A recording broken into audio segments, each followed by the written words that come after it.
సూర్యాపేట జిల్లా వ్యాప్తంగా వికసిత భారత కార్యక్రమం విజయవంతంగా కొనసాగుతోంది. జిల్లా వ్యాప్తంగా 4 నియోజకవర్గాల్లో 6 ఎల్ఈడి వ్యాన్లు గ్రామాల్లో, పట్టణాల్లో పర్యటించి ప్రజలకు కేంద్ర ప్రభుత్వం అందిస్తున్న పథకాలను వివరిస్తున్నారు.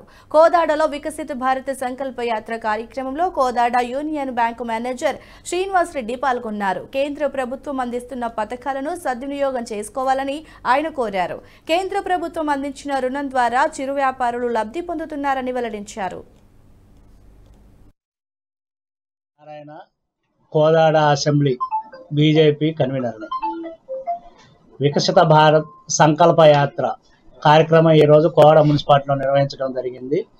యూనియన్ బ్యాంక్ వారి ఆధ్వర్యంలో ఈ యొక్క కార్యక్రమానికి పట్టణ ప్రజలు బాగా స్పందించి రావడం జరిగింది. దీనిలో ఈ యొక్క కేంద్ర ప్రభుత్వం యొక్క పథకాల ద్వారా లబ్ధి పొందినటువంటి వారు వారి యొక్క అనుభవాలని, దానివల్ల వారు ఏ విధంగా లబ్ధి పొందింది విషయాలని చెప్పడం జరిగింది.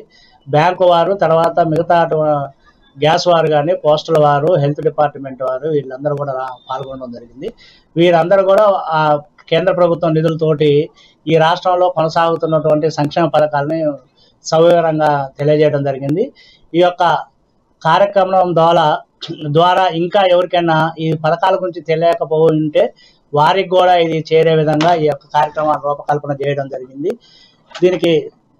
దీనిలో ఇప్పుడు గ్యాస్ వారు కూడా ఉజ్వల కింద దరఖాస్తులు తీసుకోవడం జరిగింది. బ్యాంకు వారు కూడా ఒక ఇద్దరికి ముద్రా లోన్లని ఇవ్వడం జరిగింది. ఈ రోజునే ఈ యొక్క కార్యక్రమం చాలా విజయవంతం చేసినందుకు ఈ యొక్క అధికారులందరికీ కూడా ధన్యవాదాలు తెలియజేసుకుంటాం. ప్రోగ్రామ్ బాగా జరిగింది. అరౌండ్ 150 to 200 మెంబర్స్ వచ్చారు. And it was a good programme.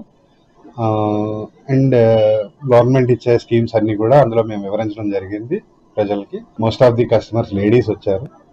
And they are already financed under SHG groups. Programme బాగా జరిగింది. కనగాల నారాయణ. ఈ వీడియో మీకు నచ్చినట్టయితే లైక్ చేయండి, 10 మందికి షేర్ చేయండి. అలాగే కామెంట్ల రూపంలో మీ అభిప్రాయాలను మాతో పంచుకోండి. Nationalist hub group of channels ను సబ్స్క్రైబ్ చేసుకుని తెలుగునాట జాతీయవాద జర్నలిజాన్ని ప్రోత్సహించండి. ఈ వీడియో కింద ఉన్న బెల్ ఐకాన్ పై క్లిక్ చేయడం మర్చిపోవద్దు.